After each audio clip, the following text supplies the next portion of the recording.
की प्रेस वार्ता का। वर्ष पर जस्ट पहले वाले पद का एक्सपीरियंस होना था, जो नहीं मिलने के कारण से ये बरसों से पद खाली रह जाते थे।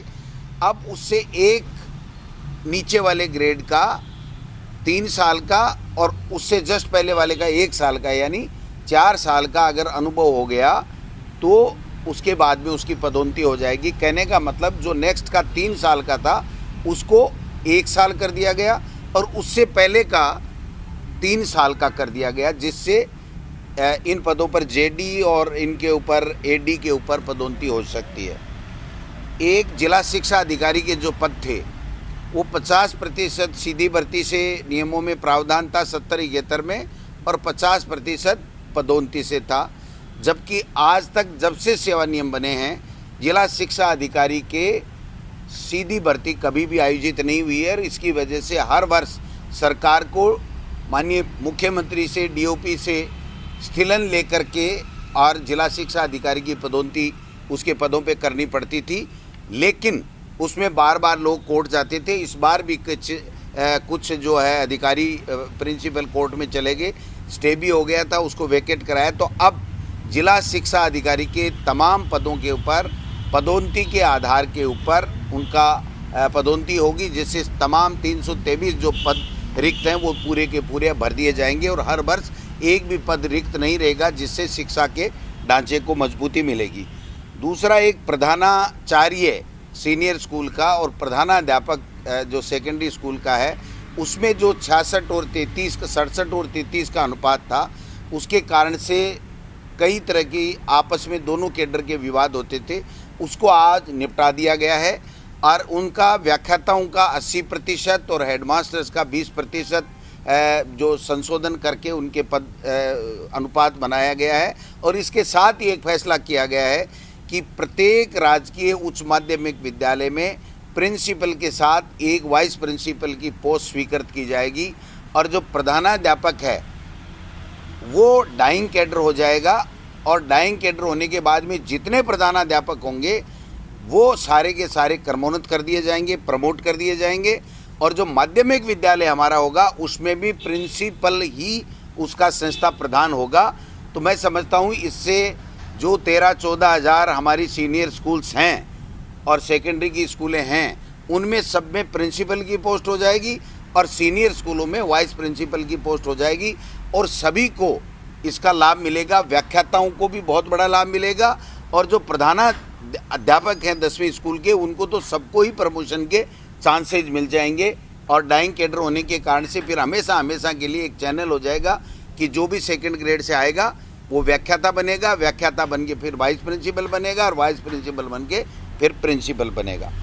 दूसरा, एक जो व्याख्याता शारीरिक शिक्षा का वित्त विभाग से पद तो स्वीकृत था, लेकिन इन नियमों में इनकेडर नहीं होने के कारण से, इन नियमों में इनकेडर नहीं होने के कारण से आज तक 25-30 साल में 40 साल में प्रमोशन नहीं हुआ। इसलिए ये संशोधन करके इसको इनकेडर कर दिया गया है। तो अब व्याख्याता शारीरिक शिक्षा का भी प्रमोशन, जो सेकंड ग्रेड के लोग हैं उनका व्याख्याता में प्रमोशन हो जाएगा पहली बार 70 साल में। इसी तरह पुस्तकालय अध्यक्ष ग्रेड प्रथम का भी 31 पद तो फाइनेंस से स्वीकृत हैं, लेकिन इस 40 साल में कभी भी उनको। बड़ी खबर बता रहे हैं, गहलोत मंत्रिमंडल की बैठक खत्म हो चुकी है। गहलोत मंत्रिमंडल की बैठक खत्म हुई। गहलोत मंत्रिमंडल का ये बड़ा फैसला आपको बता रहे हैं। बड़ी खबर, बड़ा अपडेट, विधान परिषद गठन करने का फैसला किया गया है। बड़ी खबर आपको बता रहे हैं, गहलोत मंत्रिमंडल की बैठक खत्म हुई और बैठक में फैसला किया गया है। गहलोत मंत्रिमंडल का ये बड़ा फैसला, ये बड़ी खबर आपको बता रहे हैं, विधान परिषद गठन करने का फैसला किया गया है। तो बैठक हुई थी, बैठक में ये बड़ा फैसला किया गया है गहलोत मंत्रिमंडल के द्वारा। सहयोगी नरेश शर्मा हमारे साथ जुड़ गए हैं। नरेश, गहलोत मंत्रिमंडल की बैठक के बाद विधान परिषद गठन करने का फैसला किया गया है, अब तक की बड़ी खबर। ज्योति, बिल्कुल देखिए, जो मंत्रिमंडल की बैठक हुई है उसमें बड़ा फैसला हुआ है कि राजस्थान में भी विधान परिषद का गठन किया जाए। मंत्रिमंडल ने आज इस पर मोहर लगा दी है, प्रस्ताव को पारित कर दिया है और इसके बाद आगे की प्रक्रिया शुरू होगी। यानी कि अब राजस्थान में जो 2 सदन होंगे, विधानसभा और विधान परिषद। हालांकि इसकी कवायद, ज्योति में बताऊं, एक बार पहले भी हुई थी, लेकिन वह कवायद पूरी न हो पाई थी और इसको अंजाम तक नहीं पहुंचाया जा सका था। करीब 9 साल पहले ये कोशिश हुई थी, लेकिन अब मुख्यमंत्री अशोक गहलोत ने एक बार फिर इस कवायद को शुरू किया है। आज मंत्रिमंडल ने, कैबिनेट ने इस प्रस्ताव पर मुहर लगा दी है और इसके बाद जो विधान परिषद है, इसके गठन की प्रक्रिया है वो शुरू की जाएगी। अब तक अगर हम बात करें तो देश में 6 राज्य ऐसे हैं जहां विधान परिषद है, जिनमें आंध्र प्रदेश है, बिहार है, कर्नाटक है, महाराष्ट्र है, तेलंगाना है और उत्तर प्रदेश है। राजस्थान विधानसभा में एक बार इस तरह का ये कहा जा सकता है, एक बार इस तरह का संकल्प पारित हुआ था, बहुमत से पारित हुआ था करीब 9 साल पहले, और तब इसको फिर केंद्र में भेजा जाता है, संसद की मंजूरी के लिए भेजा जाता है और वहां पर जब दोनों सदनों में इसको पास किया जाएगा तो विधान परिषद का गठन होगा। तो विधानसभा की सदस्य संख्या के आधार पर देखें तो जब राजस्थान विधान परिषद का गठन होगा तो उसकी संख्या करीब 66 होगी, लेकिन अब आगे की जो प्रक्रिया है वो विधानसभा से होती हुई गुजरेगी। लेकिन अब तो ये बड़ी खबर ये है कि मंत्रिमंडल में हालांकि विभिन्न मुद्दों पे चर्चा हुई है, विभिन्न योजनाओं पे चर्चा हुई है, लेकिन साथ में ये बड़ा फैसला मंत्रिमंडल ने किया है कि विधान परिषद के गठन के प्रस्ताव पर मुहर लगा दी है। तो ये आज की मंत्रिमंडल की अब तक की सबसे बड़ी खबर है। इसके अलावा अगर हम बात करें तो आज चिरंजीवी योजना है, उसको लेके भी चर्चा हुई है। साथ में अगर हम बात करें तो जो वैक्सीनेशन को लेकर चर्चा हुई है, मुख्यमंत्री किसान मित्र योजना, इंदिरा गांधी शहरी क्रेडिट योजना, इंदिरा रसोई योजना, प्रशासन गांव के संग अभियान, प्रशासन शहरों के संग अभियान, इन पे भी लंबी चर्चा हुई है, क्योंकि 3.5 घंटे का वक्त रहा है जब मंत्रिमंडल की बैठक चली है। तमाम जो प्रमुख योजना है उनका प्रेजेंटेशन रखा गया, तमाम जो मंत्री है उन्होंने अपनी अपनी राय दी नरेश, है। आपको रोकना चाहूंगी, हमारे साथ परिवहन मंत्री प्रताप सिंह खाचरियावास जुड़े हैं। सर, बैठक में बड़ा फैसला किया गया है, विधान परिषद का गठन होगा, इस पर मुहर लग गई।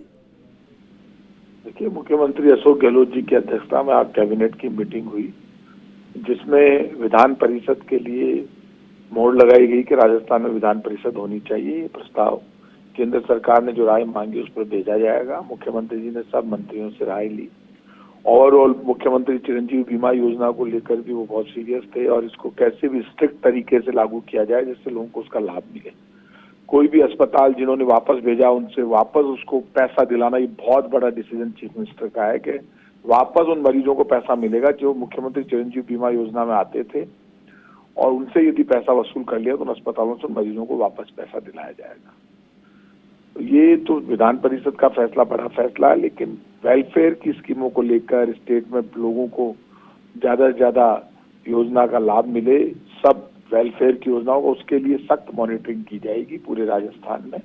सब विभागों के अधिकारियों को किस तरह से डायरेक्शन दिया जाए, किस तरह से मॉनिटरिंग हो, जिससे लोगों तक हर वेलफेयर की, पब्लिक जन कल्याण की योजना का लाभ मिल सके। सारा डिस्कशन कैबिनेट में हुआ है। जी, निश्चित तौर पर प्रताप सिंह जी, ये बड़ा फैसला है और काफी समय से इंतजार था और ये बड़ा फैसला गहलोत सरकार के राज में लिया गया है। लेकिन इसके अलावा मीटिंग में ऐसे कौन से मुख्य मुद्दे थे जिस पर चर्चा हुई, जिस पर बातचीत हुई? क्योंकि कोरोना की तीसरी वेव आने की संभावना भी है, ऐसी तमाम चीजें हैं। तीसरी वेव को लेकर इस बात की स्टेट गवर्नमेंट में पूरी कैबिनेट की नाराजगी थी कि फ्री वैक्सीन को लेकर जिस तरह से केंद्र सरकार प्रचार कर रही है कि केंद्र सरकार को धन्यवाद मिले, शायद केंद्र की मोदी सरकार ये भूल गई है कि फ्री वैक्सीन आज से नहीं, देश की आजादी के बाद से फ्री वैक्सीन का ही नियम है। केंद्र की हर सरकार, चाहे वो कांग्रेस की रही हो चाहे बीजेपी की रही हो, फ्री वैक्सीन देती है, क्योंकि देश की जनता टैक्स जमा कराती है केंद्र सरकार को सबसे ज्यादा। अब जिस तरह से ये प्रचार कर रहे हैं, धन्यवाद धन्यवाद मोदी जी, तो वैक्सीन तो दो। राजस्थान से तो पहले ऑक्सीजन में भेदभाव किया, अब वैक्सीन में भेदभाव कर रहे हैं। तो वैक्सीन ये दे नहीं रहे हैं, बार बार चीफ मिनिस्टर कह रहे हैं वैक्सीन उपलब्ध कराओ, और बातें बड़ी बड़ी कर रहे हैं। तो वैक्सीन को लेकर भी चिंता व्यक्त की। और कोरोना के बाद जो स्थितियां, आज जो स्थिति है तीसरी लहर की, तो खैर हमारी पूरी तैयारी, उसको लेकर पूरा डिस्कस हुआ। जी, निश्चित तौर पर सर, बहुत बहुत शुक्रिया जुड़ने के लिए। और हमारे साथ भाजपा के प्रदेश अध्यक्ष डॉक्टर सतीश पूनिया जुड़ गए हैं। सर, बहुत बड़ा फैसला किया गया है, गहलोत सरकार के राज में आज बैठक हुई, बड़ा फैसला हुआ, विधान परिषद का गठन होगा, इस पर मुहर लग गई, क्या कहेंगे?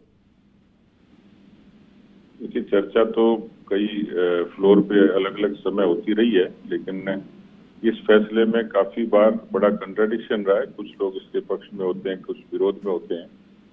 तो इसकी कोई तकनीकी तौर पर और जरूरत और बाकी चीजों की राजनीतिक अहमियत, इन सब चीजों को तालमेल के हिसाब से जब विचार किया जाता है तो अभी तक इस पर कोई ठोस राय किसी ने दी नहीं की। कुल मिला के कंट्राडिक्शन है, लेकिन मुझे लगता है कि आज इस तरीके से एकदम अचानक फैसला किया है तो ये अभी सामने आने की आवश्यकता है कि सरकार की इसमें नीयत क्या रही है और उसके पर्दे के पीछे की सोच क्या है। मुझे लगता है कि अभी कुछ भी प्रतिक्रिया जल्दबाजी होगी। सतीश जी, लेकिन फिर भी चूंकि कुछ ही राज्य ऐसे हैं जहां पर विधान परिषद का गठन है और ऐसे में राजस्थान भी उन राज्यों में शामिल हो गया है, कैसे आप देखते हैं भविष्य के लिए? मुझे लगता है कि अशोक गहलोत जी कुर्सी बचाने के लिए जितनी तिकड़म और जो फॉर्मूले लगाते हैं, जादूगरी करते हैं, उसी का हिस्सा है कि जो असंतोष है कांग्रेस पार्टी के भीतर, उसमें लोगों को उपकृत कैसे करें, कैसे उन लोगों को एकोमोडेट करें, ये सारा उसी का हिस्सा है। लेकिन फिर भी सतीश जी, आप इसको भविष्य के लिए कैसे देखते हैं? जब चुनाव होंगे तो उस समय की रणनीति के तहत या उस समय के समीकरण के तहत आप कैसे देखते हैं? अभी तत्काल तो कोई आवश्यकता लगती नहीं थी, लेकिन क्योंकि मैंने कहा कि उन्होंने जो फैसला किया है, अचानक किया है, इसकी पृष्ठभूमि क्या है, इसके आफ्टर इफेक्ट क्या होंगे, इन चीजों पर अभी सरकार ने सोचने का अवसर ही नहीं दिया। मुझे लगता है कि एक बार इसकी थोड़ी मंशा सामने आ जाए तब कुछ ठीक तरीके से कह पाएंगे। जी, बहुत बहुत शुक्रिया सर जुड़ने के लिए। और अब हमारे साथ उपनेता प्रतिपक्ष राजेंद्र राठौड़ जी जुड़ गए। सर बहुत बहुत स्वागत है फर्स्ट इंडिया पर।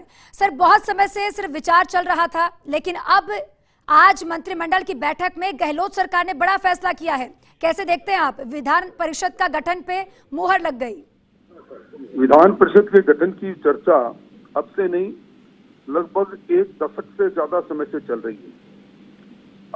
वसुंधरा जी के शासन में भी विधान परिषद गठन की बात हुई थी, परंतु चूंकि उस समय केंद्र सरकार और संसद के द्वारा जो संविधान के अंदर जो प्रावधान है उसके अनुसार इनका प्रस्ताव, विधान परिषद के गठन का प्रस्ताव संसद द्वारा पारित किया जाता है और संसद द्वारा अब इन वर्षों में लगातार, मैं समझता हूँ 4 दशकों में किसी भी राज्य में विधान परिषद का प्रस्ताव पारित किया नहीं गया। इसलिए उसमें वसुंधरा जी के समय जो मामला प्रकरण चला था वो ड्रॉप हो गया।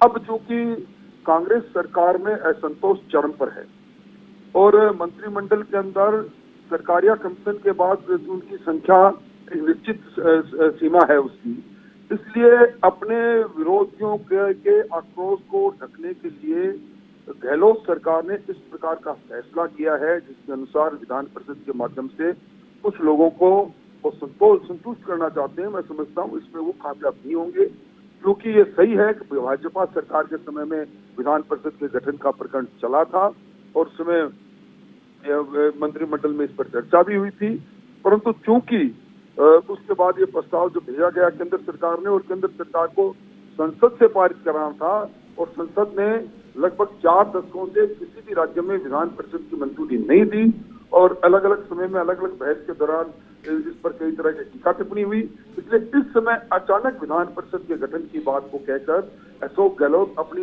सरकार के हिलते हुए पायों को बचाने की कुछ कोशिश कर रहे हैं। जी सर, बहुत बहुत शुक्रिया जुड़ने के लिए और अपना पक्ष साझा करने के लिए, अपनी मंशा साझा करने के लिए।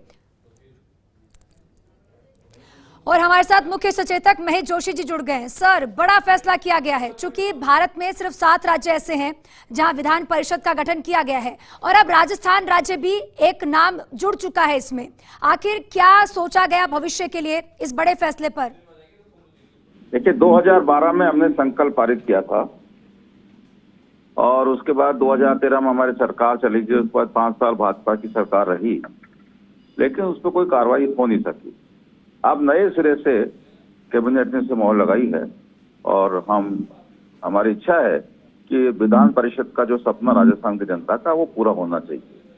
सिर्फ 7 स्टेट में विधान परिषद क्यों हो, राजस्थान में क्यों नहीं हो? राजस्थान देश का भौगोलिक दृष्टि से सबसे बड़ा स्टेट है, तो इसलिए राजस्थान की मांग पूरी हो, ये बहुत खुशी की बात है। निश्चित तौर पर सर एक बड़ा फैसला है, सही कहा आपने कि 7 राज्यों में क्यों हो, राजस्थान भी एक नया राज्य है, उसमें नाम शुमार होगा। लेकिन भविष्य में क्या सोचकर इसको किया गया, किस तरह से आप इसे देख रहे हैं? ये विधान परिषद बनना, इसके बारे में किसी प्रकार की शंका रखना या शंका व्यक्त करना भी मुझे पता नहीं मुझसे पहले कौन बोल रहे थे, लेकिन जो भी सज्जन बोल रहे थे वो मुझे लगता है कि स्वभाव में उनकी कमी निकालना है।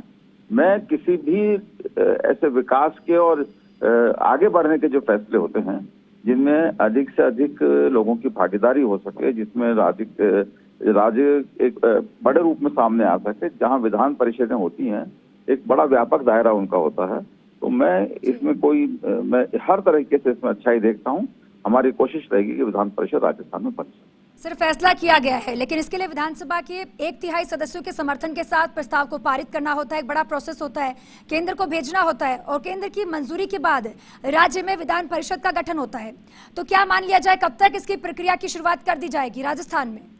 हमने 2012 में संकल्प पारित कर दिया था और फिर भी अगर कोई प्रक्रिया में कोई चीज अगर कोई फिर से करनी पड़ेगी तो उसमें कोई कमी नहीं आने दी जाएगी, उस प्रक्रिया हम पूरी कर। बहुत बहुत शुक्रिया सर जुड़ने के लिए। तो बड़ा अपडेट, बड़ी खबर आपको बता रहे हैं, विधान परिषद गठन करने का फैसला किया गया। आज बैठक थी और बैठक में गहलोत सरकार का यह बड़ा फैसला, जैसे कि आपको